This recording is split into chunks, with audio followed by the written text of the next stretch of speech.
Good afternoon, and thank you for joining us to discuss PagerDuty's fourth quarter and full fiscal year 2025 results. With me on today's call are Jennifer Tejada, PagerDuty's Chairperson and Chief Executive Officer, and Howard Wilson, our Chief Financial Officer. Before we begin, let me remind everyone that statements made on this call include forward-looking statements based on the environment as we currently see it, which involve known and unknown risks and uncertainties that may cause our actual results, performance, or achievements to be materially different from those expressed or implied by the forward-looking statements. These forward-looking statements include our growth prospects, future revenue, operating margins, net income, cash balance, and total addressable market, among others, and represent our management's beliefs and assumptions only as of the date such statements are made, and we undertake no obligation to update these.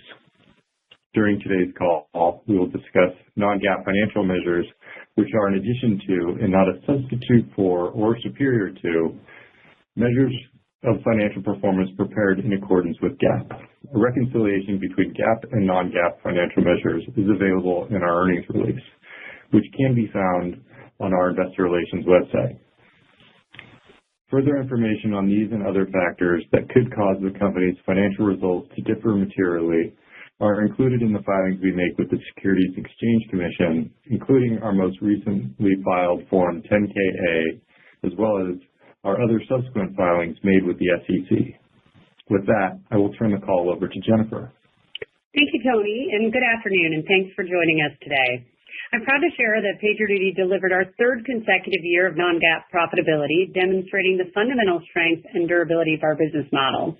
We achieved 9% annual growth in both revenue and ARR while expanding our non-GAAP operating margin by nearly 500 basis points to 18%. With free cash flow margin expanding from 15 to 23%, we see the culmination of the fiscal year as a clear testament to our operational discipline and efficient growth strategy. Looking at Q4 specifically, I'm pleased to report we exceeded our guidance ranges, delivering $121 million in revenue and a strong non-GAAP operating margin of 18%. We added $11 million in incremental ARR, bringing our total annual recurring revenue to $494 million. While we're seeing some near-term moderation in growth as we evolve our enterprise sales transformation, the fundamental drivers of our business remain strong. Our strategic position at the center of digital operations gives me confidence in our ability to build momentum into the second half of the fiscal year. Enterprise traction continues to improve as we execute on our strategic shift towards multi-year, multi-product platform partnerships. The power of our operations cloud is evident in expanding product adoption, with multi-product customers now driving 65% of total ARR, up from 62% last year, and marking a substantial 7 percentage point increase since fiscal 2023. These customer relationships continue to validate our strategy, with 72 customers now exceeding $1 million in ARR and 849 customers investing more than $100,000 annually. Most notably, ARR from customers spending over $100,000 grew 12% year-on-year, now representing 71% of total ARR. The combination of our expanding platform capabilities, strong customer relationships, and significant headroom for growth within our install base underscores the opportunity ahead of us. Let me share the three catalysts that will drive further ARR growth and diversification, particularly in our strategic accounts spending more than $100,000. First, we're laser-focused on optimizing our field organization's efficiency. This includes executing an enterprise sales transformation and ensuring our new strategic reps reach full productivity. Second, we've delivered new platform monetization strategies that further extend our competitive differentiators and better align with the transformative value we deliver to customers, including our new AI capabilities and frictionless packaging structure. Third, we're building momentum in our commercial segment through targeted digital acquisition and proven retention programs that consistently delivered results. The fundamental opportunity ahead remains robust. We continue to see a $50 billion total addressable market as organizations accelerate their digital operations modernization to avoid the escalating cost of a disruption. We successfully executed several key initiatives in fiscal 2025, But I want to be clear, our revenue performance did not meet our initial expectations, primarily due to go-to-market execution that fell short of our historically high standards. While we are in a meaningful transition to an enterprise-focused, top-down value-selling motion, we also adapted to a volatile macro environment. We've seen encouraging proof points with several strategic wins. However, we haven't scaled this motion across our entire enterprise organization at the pace we intended. This transformation of our go-to-market approach in the face of these macro headwinds has created near-term pressure on growth. While this transition hasn't been easy and we still have work ahead, the early success we're seeing from our ramped enterprise representatives is a strong signal that we're on the right path. As you know, I spend a significant portion of my time with customers, and what's encouraging and becoming increasingly evident is that operational maturity and resilience are no longer nice to have. They're becoming central to the enterprise business strategy and to revenue acquisition. We're seeing this play out in compelling new use cases. Customers leveraging our platform for customer service operations, using PD Advanced for predictive incident management, and implementing automated remediation at scale. The addressable market is substantial, and we're still in the early innings of this opportunity. The numbers tell a compelling story. AIOps, automation, and customer service operations maintained over 40% contribution to incremental ARR for 2 consecutive quarters. This validates our platform strategy, widens our competitive moats, and shows how our product creates tangible value for customers.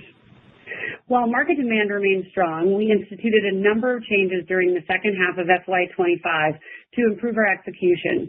In addition to sales leadership improvements across most of our theaters, I became more directly involved with teams to drive 3 key improvements: transforming our go-to-market practices, redefining our approach to sustainable value capture, and sharpening our product team's focus on monetizing our innovation. That said, I want to be clear that while we're executing with urgency and the majority of these changes are underway, we expect the financial impact to materialize gradually over time. Given this reality and our commitment to operational discipline, we've taken a pragmatic approach to our full-year outlook. The pace of our platform innovation also represents our sense of urgency and commitment to building on our leadership position. Just weeks into FY26, we announced a game-changing expansion of our AI capabilities that puts PagerDuty at the forefront of intelligent operations with new PagerDuty AI agents. These AI agents aren't just another chatbot or basic automation tool. They're sophisticated partners that work alongside human responders to intelligently identify, triage, and resolve high-value operational issues.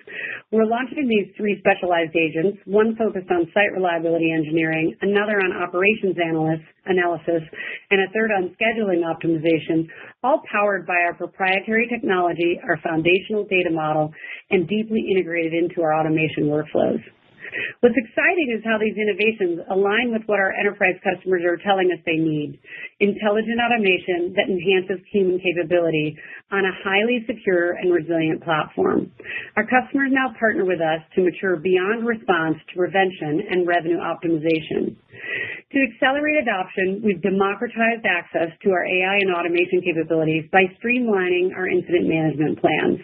This advance embeds these powerful features across all paid tiers because we believe every organization, regardless of size, should have access to enterprise-grade, AI-centric digital operations capabilities within a single, secure, and scalable platform. We also introduced an AI use case library featuring field-tested prompts and deepening our integration with several key ecosystem partners, including Slack, Zoom, and Amazon Q. These integration partnerships are key differentiators and exciting because they seed new use cases across our customer base. Our platform innovation strategy, coupled with our maturing solution selling approach, contributed to a sequential improvement in large deal momentum in Q4. This performance demonstrates our position as the digital operations leader, trusted by the world's largest and most innovative companies. Let me share a few customer highlights from the quarter that showcase how enterprises are expanding their use of PagerDuty and the measurable value we're delivering. One of North America's largest financial institutions, a long-standing customer, recently made a significant 3-year enterprise-wide commitment to PagerDuty following their successful initial deployment of AIOps across digital, wealth management, and capital markets. The results speak for themselves, a 28% reduction in incident duration and 43% decrease in human effort through our AI-driven automation capabilities. With a projected ROI of 400%, this expansion across the full PagerDuty Operations Cloud validates PagerDuty's strategic role in digital operations and demonstrates how our platform drives measurable value at scale. I'm excited to highlight a global semiconductor supplier, a leader in AI innovation, who significantly expanded their partnership with PagerDuty to standardize incident management across their AI, cloud, and data center operations. What's compelling about this expansion is how they're leveraging our platform to automate real-time response, to improve system resilience, and to reduce overall operational overhead, all critical capabilities for supporting their groundbreaking AI initiatives. The scale of this commitment, more than tripling their seven-figure investment in less than 2 years, is impressive. It's exactly the kind of strategic partnership that demonstrates the transformative value we deliver to the world's largest and most innovative companies. In Europe, I'm thrilled to share that a major telecommunications provider scaled to become a $1 million ARR customer in just their first year with PagerDuty. What's noteworthy about this win is that they chose to expand with us over incumbent consolidators, specifically because of our platform's ability to deliver rapid time to value, manage unstructured data, and deliver superior operational outcomes. Within just 6 months, we successfully integrated with their existing ITSM infrastructure and automated end-to-end incident workflows across IT and network operations, supporting hundreds of responders without requiring additional headcount. This is a perfect example of why customers choose PagerDuty over legacy vendors. We deliver specialized operational intelligence and automation that generic IT tools simply cannot match. Our seamless integration with existing tools continues to be a key differentiator in these competitive enterprise opportunities. One final example comes from a global media enterprise that expanded to become a multi-million-dollar partner. Their relationship is compelling given how they've leveraged the capabilities of PD Advance to transform their digital operations. This customer journey illustrates well how our investments in enterprise incident management, from enhanced security and authentication to AI and advanced workflow capabilities, are meeting the sophisticated needs of complex large-scale operations. This pattern of expansion isn't unique. In highly regulated industries, operational resilience is mission critical. Organizations are choosing PagerDuty not only for incident management, but as their strategic platform for intelligent digital operations. Turning to our market momentum, we kicked off PagerDuty On Tour 2025 in London last month with upcoming events across Sydney, Tokyo, and San Francisco, markets that represent significant enterprise opportunities. These events are powerful forums where enterprise leaders and practitioners experience firsthand the full capabilities of our Operations Cloud platform.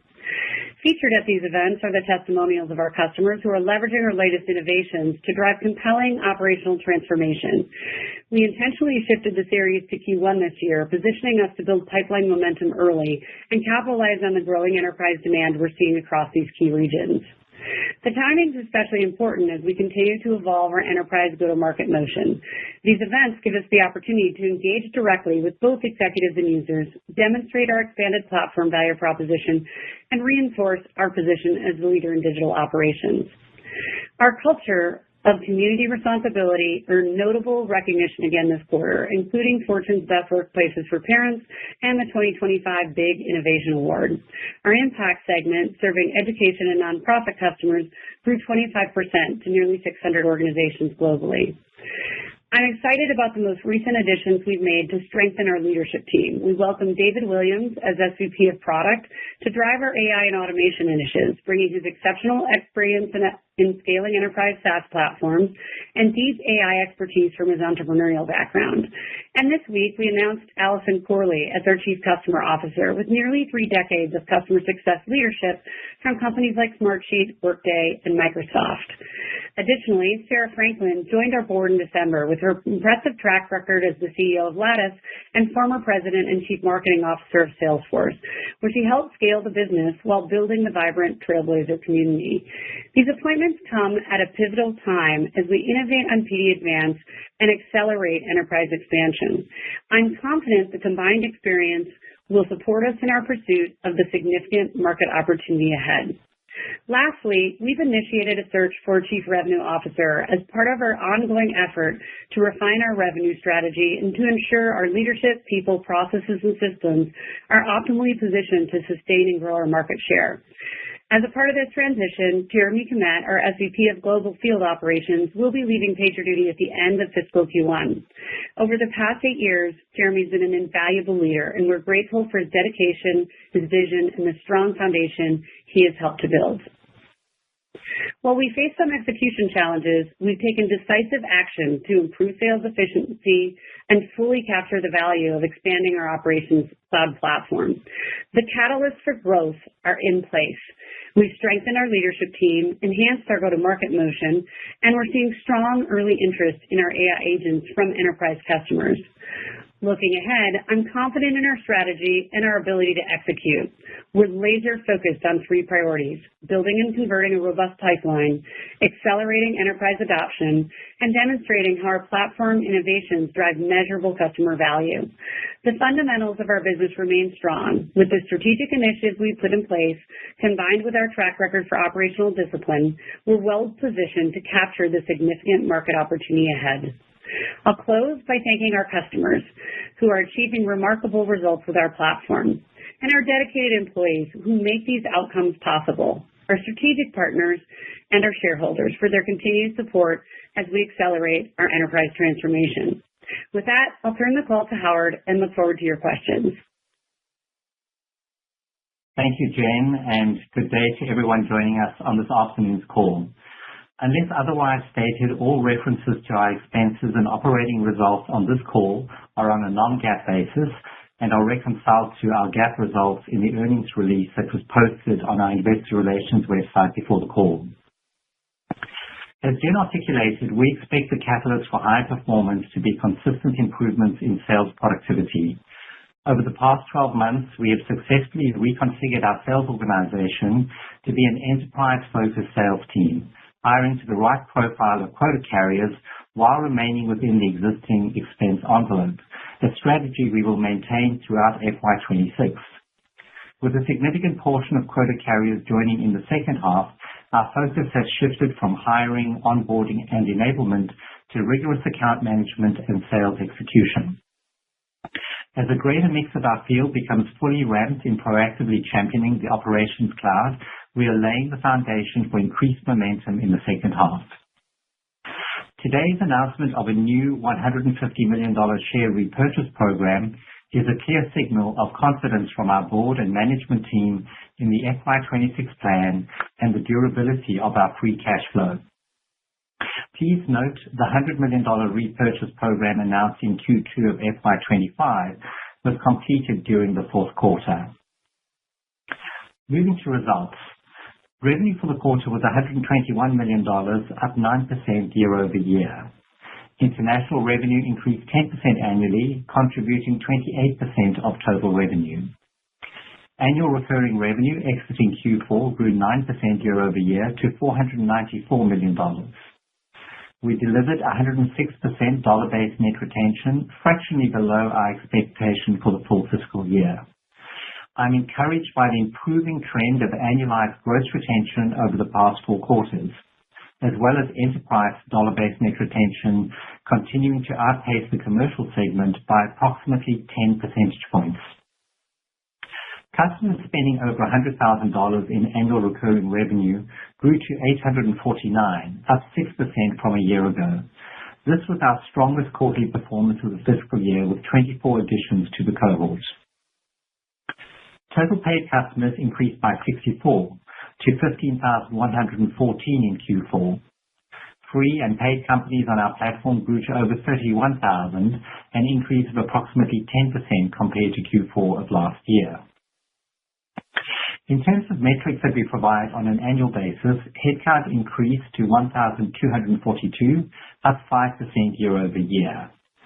Customers with annual recurring revenue over $1 million increased to 72, up 24% compared to Q4 of last year. Annual recurring revenue from customers using 2 or more paid products was 65%, up from 62% in FY24. Annual recurring revenue contribution from incident management was 70% of the total, compared to 73% in FY24. And the contribution from our $100,000 cohort was 71%, up from 70% in FY24. Q4 gross margin was 86% at the high end of our 84 to 86% target range. Operating income was $22 million, or 18% of revenue, compared to $11 million, or 10% of revenue in the same quarter last year. The outperformance relative to our guidance was driven by delays in headcount starts and timing of marketing and consulting expenses. In terms of cash flow for the quarter, cash from operations was $31 million, or 26% of revenue, and free cash flow was $29 million, or 24% of revenue. Turning to the balance sheet, we ended the quarter with $571 million in cash equivalents, and investments. On a trailing 12-month basis, billings were $485 million, an increase of 8% compared to a year ago. With respect to Q1, we anticipate 12-month billings growth to be approximately 8%. At the end of Q4, total remaining performance obligations was approximately $440 million. Of this amount, approximately $302 million, or 69%, is expected to be recognized over the next 12 months. As a reminder, as of FY25, our RPO disclosure includes contracts with an original term of less than 12 months. Applying the current definition to the year-ago period, total RPO increased 21% on a like-for-like basis over Q4 FY24, which would have been $364 million. To provide some context before turning to guidance, importantly, we have daily revenue recognition, and Q1 of FY26 is 3 days shorter than Q4 of FY25. The impact of this is approximately $3 million less revenue in Q1 and $3 million higher revenue in the remainder of the year. For the first quarter fiscal 2026, we expect revenue in the range of $118 to $120 million, representing a growth rate of 6 to 8%, and net income per diluted share attributable to PagerDuty Inc. in the range of 18 to 19 cents. This implies an operating margin of 15%.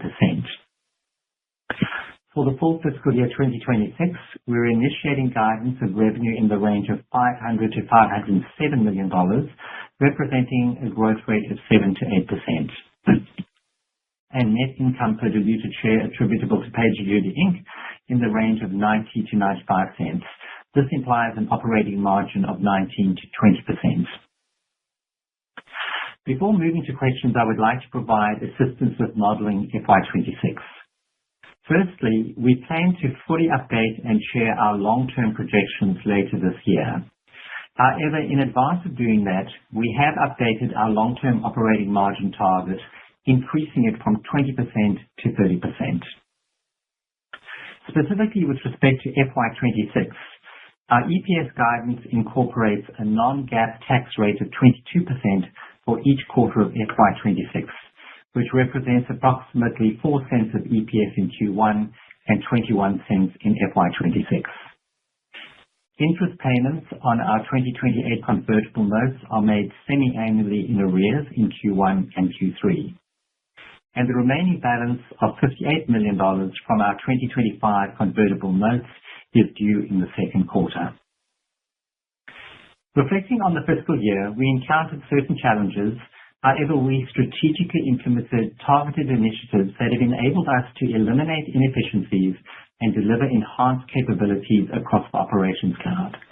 While we expect revenue momentum to build steadily, our focus on driving incremental ARR across both enterprise and commercial segments positions us with a resilient foundation for sustained long-term growth this fiscal year.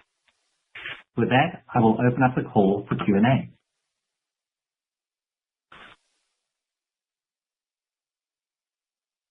Thank you, team. Howard and Jen, we are turning to questions, and we have panelists that have already raised their hand.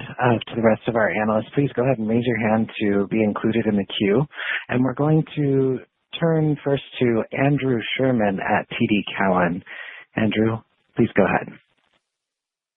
Oh, great. Thanks. Good to see you. Jen, maybe just given all the macro changes in the last 6 weeks or so, would love to hear an update on what you're seeing in the market and any change to your business. I don't think you have much government business, but would love to hear any observations on that too. Yeah, I think it's too soon to tell whether the current tariff environment will have a derivative effect on how customers approach spending. So we've consistently seen customers looking for platforms with a higher ROI, short, payback period, and the ability to see true efficiency. And efficiency has been a theme in almost all of the large deals that we've done. Although I'd also say that our customers have matured the digital aspect of their business such that when I talk to senior leaders, and I'm out in the market with our customers a lot, I'm hearing a lot more about revenue optimization. How do I ensure revenue capture? It's not just about making sure that your web apps are available, but making sure that a transaction can be completed, that you actually have a value trade that is closed through that process. And so I think for us, it just is going to continue to be a focus on execution, making sure we're delivering great account engagement with our largest accounts, that we understand the challenges that they're facing, and that we have multi-threaded relationships with those customers. But at this point, we're kind of used to a volatile macro, so it's sort of business as usual. Okay, great. One more for you. You have a bunch of new sales leaders in the different regions. You're now looking for a CRO. You've kind of migrated everyone to the same enterprise playbook, but maybe just touch on how those reps are ramping to productivity. Do you need to hire more reps? Any other go-to-market tweaks to start the year at all? Sure. It's a great question. Thank you for that. So we made a number of leadership changes over the course of the year across many of our major theaters, and those folks have now been in seat and really understand the product and platform, and have also been leading, what I'd call a talent rotation. If you think about it, historically, our enterprise play still leveraged our high-velocity land and expand motion, and we started with a single product and would add on other products. But buying behavior changed, and that required us to build more of a top-down platform value-led sale. And so part of the talent rotation that we've been through over the course of the last couple of quarters has been to identify top-down platform reps who have experience and a significant track record, also with networks and relationships in our largest customers. And those hires where the profile's been updated, we're seeing them ramp faster than the existing cohort and become productive sooner, particularly around large deals. So we have a number of hires already made that will be ramped through the back half of this year, and I think that puts us in a good position from a capacity perspective. It's also fair to say, and I know our sales leadership team would say this is true, I am laser focused on identifying opportunities for increased effectiveness and productivity as well as efficiency. So that's ramp, that's pipe conversion, pipe quality, making sure that we standardize the way we go to market, but also inspecting our largest accounts to ensure that our account engagement meets the high standards that our customers expect. Because when we have strong account engagement, we grow and we see the platform effect take hold. Great, thanks, Jen. Thank you. Thanks, team. We are moving next to Koji Ikeda from Bank of America. Koji, please join us. Yep. Hey, thanks, guys. Thanks for taking the questions. So maybe the first one there on the competitive front, we saw on the news out there that one of the legacy vendors tucked away in a larger organization might be going end of life here pretty shortly. And so from a high level, how should we be thinking about this as a potential opportunity for PagerDuty? Well, I think the first thing to think about is despite increasing competitive intensity, which has been primarily in the product marketing space and in the sales side of things, we've continued to improve our retention levels. We also I believe, have the strongest and most differentiated platform for large enterprise. But I'm not really surprised by this move because we've seen it before. We've seen it when other acquisitions have been made and then retired. And I think it just goes to some of the product and differentiation and advantages that we've been able to demonstrate year over year, not the least of which that we're able to scale reliably and securely for large enterprise and deliver the type of resilience that these customers expect when it really matters. And that's hard to do. It's an expensive exercise, and we've been able to do it while delivering solid gross margins above 85%. I think I said this earlier, but when we do a good job from an account engagement perspective, and we're multi-threaded across both practitioners, but also strategic and economic buyers, we win very effectively. And so it's about scaling those standards for go-to-market, those standards for account engagement throughout our install base, and really going after the value capture and monetization of the platform innovation we've already invested on to capture some of that white space opportunity within the install base. Got it. Thank you. And maybe a follow-up for Howard. When I look at the guide and I quickly kind of punch in numbers in our model, I think it does imply accelerating growth in the second half just based on the commentary too with the sales capacity. Is that the right way to think about the guide? And then outside of sales capacity ramping, what else are you seeing maybe in the pipeline that's giving you the confidence to guide like that? Yeah, sure. So thanks, Koji. And maybe just to give you, how I've thought about guidance for this year, some of the building blocks for us. With us exiting the year with an ARR growth rate of 9%, I factored that into, how we would see the evolution of ARR through the year, including incremental ARR being added through the year that would lead to an acceleration in the back half of the year. So that you're quite right in terms of expecting that trajectory. When I look at Q1 in isolation, I would think that the incremental ARR that we will deliver will still result in, will result in a high single-digit level growth rate in ARR for Q1. So we're thinking about this phasing as the hiring that we did in the back half of the year comes fully online to be able to then support the higher growth through the back half of the year. What gives me confidence in that is, one, we've seen improved management of both our pipeline from a velocity and from a quality perspective, and we expect the initiatives that we have around that to continue with the sales leadership that we have brought on board recently. And then I think the other aspect of it is when I just look at the numbers in terms of the success we've had with customers above 100K, where we've had a growth rate in ARR of those customers of 12% year over year, and we've seen that become a larger portion of 71% of our ARR. It proves that the strategic focus that we have on the enterprise is what really is going to underpin our growth. So those factors together have been factored into how we've thought about guidance for the year. Got it. Yep. No, thank you for that. Yeah, great growth on that 1 million plus customer on a year-over-year basis. So definitely appreciate it there. Yep. Thanks, guys. Appreciate it. Thank you. Okay, thank you, Koji. And we're moving next to Sanjit Singh from Morgan Stanley. Sanjit, please join us.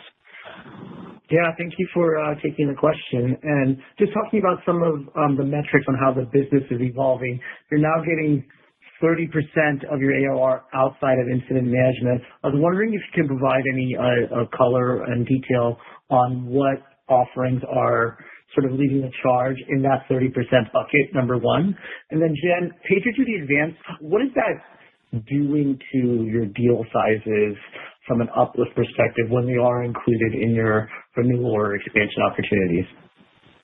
Sure. So from a product perspective, AIOps has really been an important attached product for us because unlike some of the point solutions out there or some of the observability plays that you'll see, our AIOps solution is deeply integrated into the entire operational workflow, from detection to automated triage, the orchestration of bringing the right people into a response and increasingly the right agents into a response, and then the automation all the way through to resolution, right? When you try and use a point solution or you just look at it from an insights perspective, you're not actually closing the loop on the work that has to get done to both prevent financial challenges or costs in your business, but also in order to optimize the revenue that you're trying to generate through your digital assets. So that, I think, has been a really important and strategic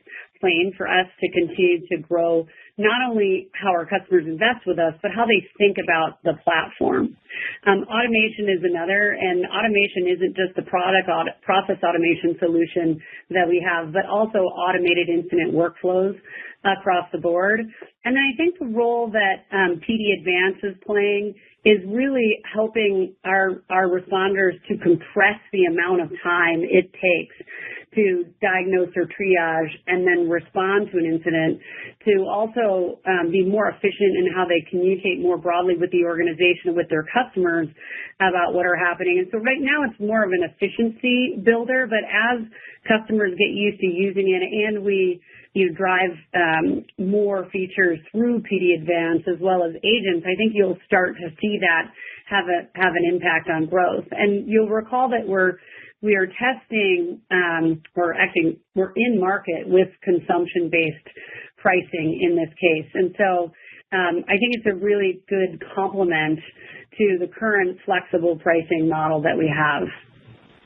That makes a ton of sense.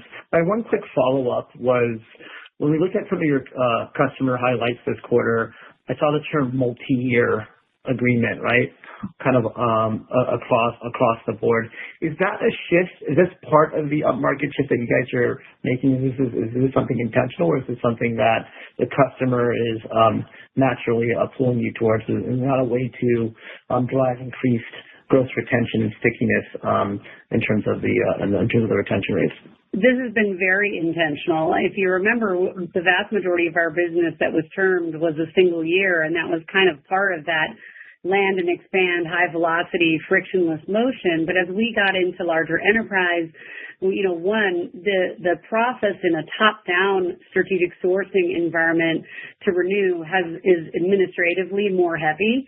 So we're incented to have customers engage with us over long periods of time. And what we also found was that customers want certainty, and it's I think harder than people might imagine to change a platform like ours out. We're deeply integrated in some cases all the way through to runtime, and they don't want to be surprised by either our product roadmap or pricing, et cetera. And so when we started the process of really encouraging our go-to-market organization and our renewals organization to work towards multi-year agreements, what we found was our customers were highly engaged and, very well aligned in that regard. So it has been a concerted effort that we measure, and, we have a significant portion now of our term contracts that are multi-year. And that's something we're going to continue to focus on. But, the first principle there too is long-term relationships are more profitable and they tend to be more valuable on both sides. Mm-hmm. And I would just add to that, not only does this signal the strategic relationship from our perspective for the customer, it also signals the strategic relationship. So we've seen, since we started with this initiative going back 2 years, we've seen an increase each quarter in terms of the number of contracts that are covered from a multi-year perspective. That's great. Great color. I appreciate it. Thank you so much. Thanks, Andrew. Thank you. Moving next to Kingsley Crane. Kingsley from CGS. Go ahead, Kingsley. Thanks. Hey, Jim. Hey, Howard. Hey. Thanks for taking the question. Hope my video isn't spotty, but I want to touch on PagerDuty Advance. When I think about the naming of agentic SRE and agentic operations analyst, I think it begs the question, do you feel like these capabilities are compelling enough to demonstrate replacement of an analyst at the customer level? Just kind of curious if that's how they're being positioned, and then how to think about customer ROI and how that flows into pricing. Yeah, they're really being positioned as being complementary to human responders. And I think what's important is a lot of incident response is working through complexity and trying to understand dependencies to identify contributing factors to a failure. Is very rarely straightforward, and very rarely are major incidents isolated to a single team. And so you have these kind of unique data issues or problem-solving issues where a single responder doesn't have visibility to what's going on across teams. But an agentic responder leveraging a foundational data model could get to at least get pointed in the right direction faster and start to make suggestions, recommendations, take down what I would call simpler tasks first, but also support the process of complex problem solving. So we see these things being complementary as opposed to more of a replacement orientation. And at the same time, we see customers looking to reduce the blast radius of major incidents, meaning how long an incident runs, the impact that an incident has across their customer base or their risk profile, whether it's compliance, for instance, or issues around customer trust. And so anything that you can do to help teams resolve a problem faster, but also learn from it and prevent it from happening again is important, and that's something that we've done by including Jelly's feature set inside of our incident management solution. So today we see it as complementary, but certainly there are going to be tasks that a number of responders right now have to undertake that are repeatable, menial, lower value that these agents can pick up. That I don't think will reduce the need for talented engineers to be part of these major incidents when they happen, because they do require, a lot of these solutions require high judgment. Yeah, that's really interesting. And then second one, you talked last quarter about incentivizing some customers initially with some free credits to use GenAI. You had some good response there. Just kind of curious if that initiative continued in Q4 and what kind of response you saw. Howard, I'll let you take that. Yeah, sure.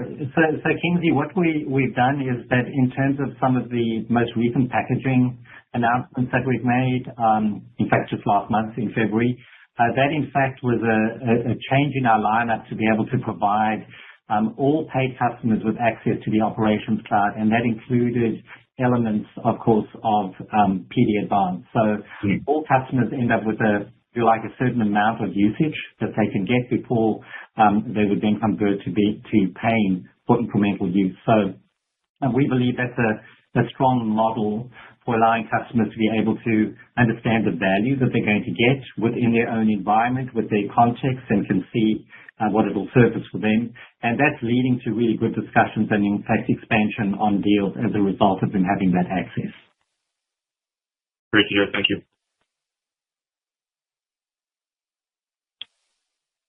Okay, thank you. Moving next to JP Morgan, we have Pinjalim Bora joining us.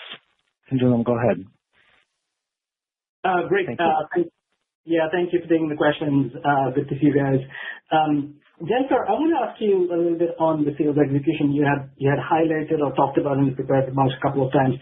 Could you maybe elaborate exactly what execution issues have you kind of faced, and what are you doing as you step into the new year specifically to fix those issues? And then Howard, maybe talk about just the bookings cadence that you have seen. And I'm trying to think about the assumptions around the guidance around NRR. And are you baking in a little bit of a caution given what we have seen over the last 2 weeks on macro?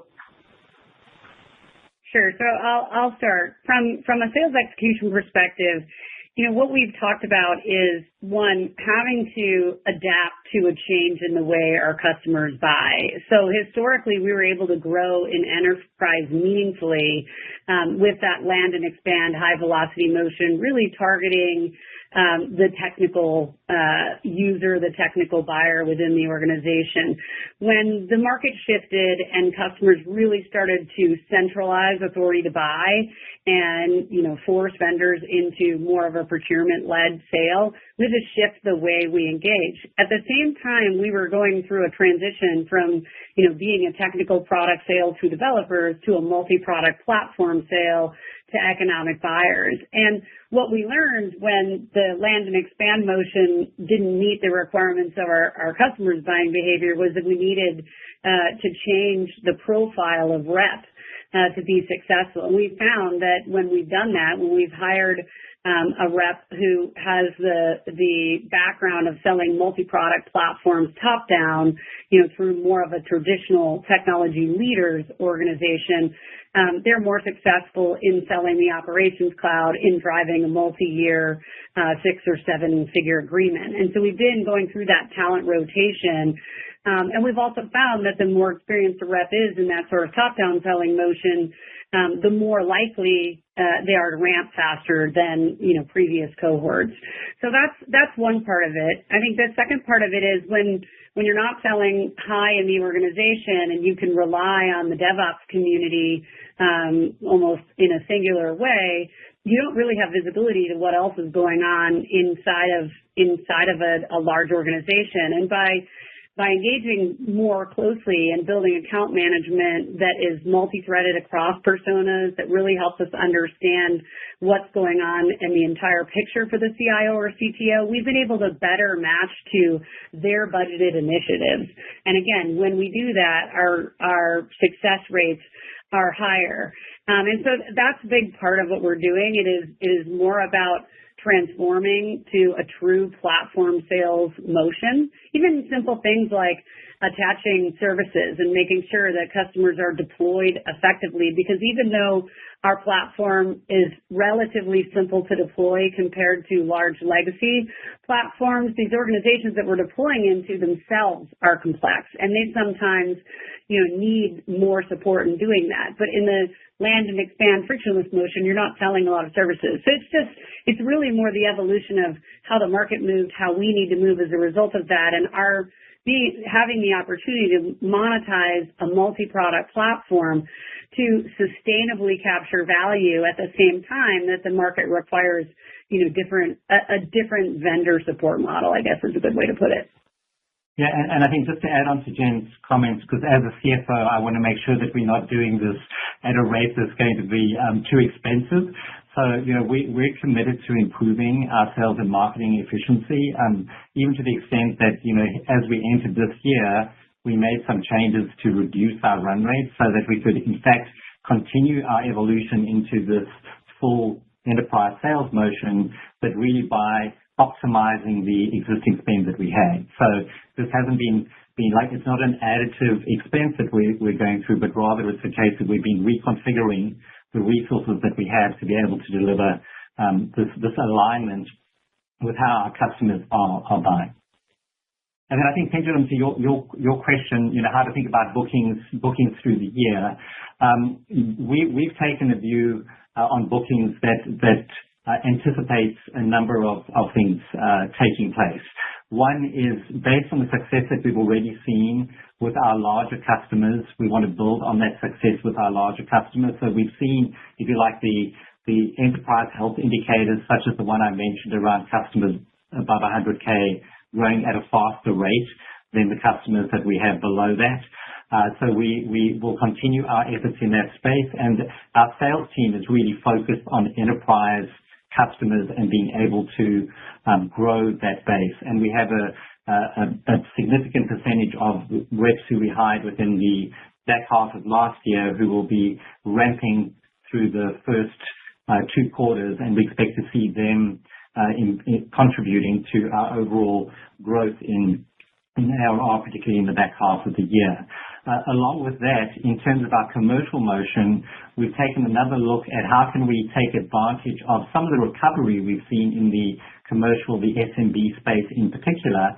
And so we have a renewed digital first experience that we're delivering there. We've had packaging that now makes a lot of the products accessible even to customers who are in that SMB space so that they can get broader use of the platform at a reasonable price. So we anticipate being able to use the that motion to, in fact, also contribute to our growth, and that will ramp through the year as well. Just to be clear, for the guidance that you provided, are you assuming a similar macro than what you have seen, or are you assuming? We've taken what I would call like a prudent view. Obviously, you can never, anticipate everything, and even within the current environment, we've tried to sort of model impacts and try and understand how things would play out. They're not always very clear for software and technology, as you would know, in terms of how that will play out. But we have tried to indeed factor in a view that there's some things that we can control, and our focus is on what can we control and how can we drive performance through those elements. Thank you very much. Thanks, Benjamin. Thank you. And next we'll hear from Nick Altman with Scotiabank. Nick, please join us. Welcome. Hey, awesome. Thank you. I wanted to go back to Sanjit's question around 30% of ARR exiting the year being outside of incident management. When we think about the ARR sort of framework or the color you provided, and we look at a 2025 ARR mix, I think it implies like a little bit over 60% of the net new ARR in the year was from outside of incident management. And so when you think about this year's guide and kind of what you're baking in for net new ARR, how should the mix, look in 2026 versus this year's? Maybe kind of unpack the assumptions around incident management versus non-incident management as it pertains to net new ARR. And before Howard jumps in on guidance, I just want to make a clarifying point. One of the areas that we see driving growth from a customer perspective is the customer applying PagerDuty's kind of traditional incident management solution to new, call it horizontal use cases. And probably the best example is the AI-centric operations that they now are trying to manage. They're managing RAG models, LLMs, their own agents, their own AI-driven apps. And what you're seeing through that is a ton of increased complexity. And so that, for instance, is an example of you might still use our core incident management solution, but it's going to drive net new usage because it's a different use case than a traditional use case. The same thing is true for security operations, right? We have a lot of security teams that leverage our products and services for something that would be considered outside of the core of technology generated incident management. And as we adopt more of a blended consumption and seat-based or platform usage model, we'll start to get some of the benefit of the value that we create through those new horizontal use cases. And so I just want to be clear that just because incident management is core and we're selling new products and services on top of it, we also still have the opportunity to grow incident management through applying that same technology to different problems across the organization. So, sorry, Howard, go ahead. Yeah, well, you started with exactly what I was going to say around the use cases. So, and I think that's the important part, Nick, because as we've thought about this in terms of the sales team's area of focus, certainly being able to drive those new use cases that utilize our full operations management approach, which includes incident management, is going to be key. If we just look back over the last couple of quarters, we've consistently seen more than 40% of the incremental ARR in the quarter coming from our AIOps automation and customer service ops offerings. So when we've looked into this next year, we're expecting that trend will continue, that it will still continue to be a strong contributor to the incremental piece. And as we factor in newer offerings like a PD Advanced, which is small today, that will become an additive share to that piece outside of incident management. And as we move into monetizing agentic AI, that will probably add a mix into what would be incident management today. Okay, no, that's super helpful. And then just a clarification question. Appreciate the color on ARR this year. If we look at the net new ARR seasonality for 2025 versus 2024, it's a little bit different. Obviously, there's some of the go-to-market stuff you mentioned. Macro is still a little bit cautious, but anything else we should be keeping in mind as we look at sort of the net new ARR seasonality for 2026 and maybe call out if there's any anomalies, deal slippage, et cetera, that maybe skew the seasonality in 2025? Thanks. Yeah, sure. So we would expect the seasonality to follow a pattern. This last year, it was kind of roughly equal each quarter. My expectation is that it will probably ramp gradually through the year as we move through the end of the year, given some of the changes that we've made in terms of the sales team. So that will mean that we'll start to see that increase gradually through the year.